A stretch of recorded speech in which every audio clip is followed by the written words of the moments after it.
성경 말씀 함께 보시겠습니다. 여호수아서 4장 1절에서부터 9절까지의 말씀입니다. 온 백성이 요단 건너기를 마침에 여호와께서 여호수아에게 일러 가라사대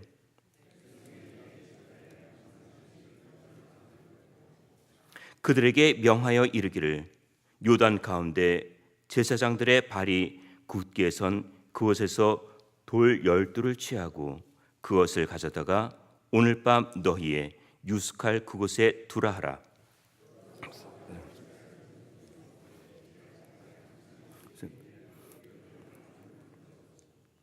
그들에게 이르되 요단 가운데 너희 하나님 여호와의 궤 앞으로 들어가서 이스라엘 자손들의 지파수대로 각기 돌 한 개씩 취하여 어깨에 매라. 이것이 너희 중에 표징이 되리라. 후일에 너희 자손이 물어 가로되 이 돌들은 무슨 뜻이뇨 하거든. 그들에게 이르기를 요단물이 여호와의 언약궤 앞에서 끊어졌었나니 곧 언약궤가 요단을 건널 때 요단물이 끊어졌으므로 이 돌들이 이스라엘 자손에게 영영한 기념이 되리라 하라. 이스라엘 자손들이 여호와께서 여호수아에게 이르신 대로 이스라엘 자손들의 지파수를 따라 요단 가운데서 돌 12를 취하여 자기들의 유숙할 곳으로 가져다가 거기 두었더라. 함께 봉독합니다. 여호수아가 또 요단 가운데 곧 언약궤를 맨 제사장들의 발이 선 곳에 돌 12를 세웠더니 오늘까지 거기 있더라. 아멘. 광고 말씀드립니다.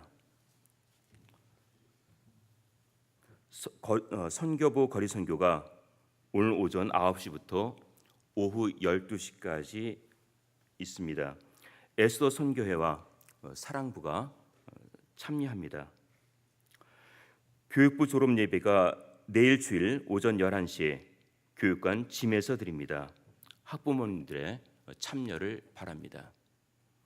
그리고 오늘 오전 8시에 무엇이 있습니까? 대한민국과 멕시코의 월드컵 축구 경기가 있습니다. 그 경기를 볼 수 있도록 친교실에서 준비했다고 하는데 성도님들께서 시청하시면서 응원해 주시기 바랍니다. 간단한 다가도 준비되어 있다고 합니다. 하나님은 앞에서 나의 걸음을 인도하십니다. 그러다 어느 땐 나를 먼저 앞세우고 뒤에서 도와주시는 경우가 있습니다. 아이가 길을 걸어갈 때 부모가 앞에 가는 것보다 뒤에 가는 것이 더 안전하게 보호할 때가 있습니다. 어른이 앞에 가면은 뒤에 있는 아이를 보기가 어렵지만은 뒤에 가면 어린아이의 모든 행동을 다 볼 수 있기 때문입니다. 우리가 기도를 하는데 하나도 풀리지 않고 마음만 답답한 경우가 있습니다. 이때는 하나님께서 나를 잊으신 것이 아니고 위험하니까 안전하게 보호하시기 위해서 잠시 뒤에 계신 것입니다. 이스라엘 백성들이 요단 앞까지 왔는데 앞에 물이 흐르고 있습니다. 다른 길이 없습니다. 그냥 물속으로 들어가야 합니다. 이때 하나님께서 이스라엘 백성들을 앞에 서게 하셨습니다. 제사장들의 발이 물에 닿자 흐르던 물이 멈추었습니다. 언약궤를 메고 강으로 들어간다는 것이 쉬운 일입니까? 하나님을 굳게 믿지 않으면 두려워서 할 수 없는 일입니다. 이스라엘의 역사는 믿음으로 행하는 기적의 역사입니다. 오늘 본문에서는 이스라엘 백성들이 하나님의 도우심으로 요단강을 건넌 후 이 일을 기념하고 후세들에게 남겨주기 위해 표징을 삼은 것을 말씀하고 있습니다. 그러면 본문에서 우리가 본받을 점은 무엇입니까? 첫 번째는 하나님의 역사하심을 기억하는 것입니다. 이스라엘의 역사를 하나님의 역사라고 말합니다. 이들이 가는 곳마다 하나님이 함께 하셨기 때문입니다. 다시 말씀드리면 하나님께서 자신의 역사를 이루기 위해서 이들을 여기까지 이끌어 오셨다고 볼 수 있겠습니다. 이들은 강을 건넌 후 이제 다 됐다, 무사히 건너왔다라고 생각할 때 하나님께서 다시 말씀하십니다. 본문 2절과 3절입니다. 우리 다시 봉독합니다. 여호수아서 4장 2절과 3절 말씀입니다. 함께 봉독합니다. 백성의 매 지파에 한 사람씩 12사람을 택하고 그들에게 명하여 이르기를 요단 가운데 제사장들의 발이 굳게 선 그곳에서 돌 12를 취하고 그것을 가져다가 오늘 밤 너희의 유숙할 그곳에 두라 하라. 하나님께서 여호수아에게 12지파에서 한 사람씩 뽑아 그 12사람이 다시 요단강 가운데 들어가 돌 한 개씩을 가지고 오늘 밤 유숙할 곳에 두게 하십니다. 그 돌들은 나중에 후손들을 위한 기념비가 됩니다. 모든 기념비에는 시대적 배경과 역사가 담겨 있습니다. 기념물은 존재 가치로도 후세들에게 교훈을 줍니다. 이스라엘 백성들이 그 기념비를 보면서 당시 하나님께서 도우신 기적을 생각하게 합니다. 우리도 돌아보면 과거에 하나님께서 인도하신 기념비적인 사건이 있을 것입니다. 내가 하나님으로부터 받은 은혜의 증거입니다. 내가 30년 신앙생활했으면 30년의 신앙 간증, 40년 신앙생활했으면 40년의 신앙 간증이 있어야 합니다. 내가 경험한 십자가의 은혜, 그때 하나님께서 도와주셨지, 그때 하나님이 도와주시지 않았다면 어떻게 되었을까? 이러한 은혜의 기념비가 있어야 합니다. 그 기념비는 하나님의 역사하심을 보게 합니다. 이들이 세운 기념비는 단순히 하나님께서 요단강을 마르게 하신 기적만을 보여주신 것이 아니고 가나안 땅을 믿음으로 들어가도록 준비하게 하신 것입니다. 이들은 기념비를 세우면서 하나님이 가나안 땅을 주실 것을 믿고 바라며 나아갔습니다. 내 마음에 주신 하나님의 기념비, 내가 어려울 때마다 찾아가는 기념비, 그것을 볼 때마다 하나님의 도우심을 생각하고 다시 힘을 내어 믿음의 길을 걸어가시기를 바랍니다. 다윗은 시편에서 주님이 행하신 기적이 많았고 나를 향하신 주님의 사랑이 크다고 고백하였습니다. 은혜의 십자가와 감사의 고백은 나의 믿음을 더욱 견고하게 만듭니다. 두 번째는 믿음의 증거입니다. 5절에 보면 12사람이 가지고 나온 돌들은 어깨에 매일 정도였으니까 무척 컸다고 볼 수 있겠습니다. 이 돌들을 길갈에 두게 하십니다. 한 장 넘겨서 우리 4장 19절과 20절에 보면은 우리 함께 봉독합니다. 4장 19절과 20절 말씀입니다. 정월 10일에 백성이 요단에서 올라와서 요리고 동편 지경 길갈에 진침해 여호수아가 그 요단에서 가져온 12돌을 길갈에 세우고,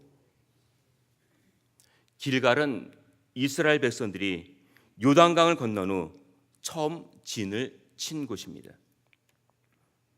12개의 돌들을 볼 때 무슨 생각을 하게 됩니까? 움직이지 않는 돌 같은 믿음입니다. 이스라엘 백성들은 누구나 길갈을 잊지 못할 것입니다.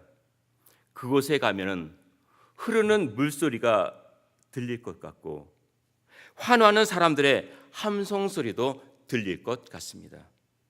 마치 내가 그 자리에 있었던 것처럼, 그 자리에서 하나님의 기적을 목격했던 것처럼 하나님의 음성과 환호하는 사람들의 모습을 볼 것 같습니다.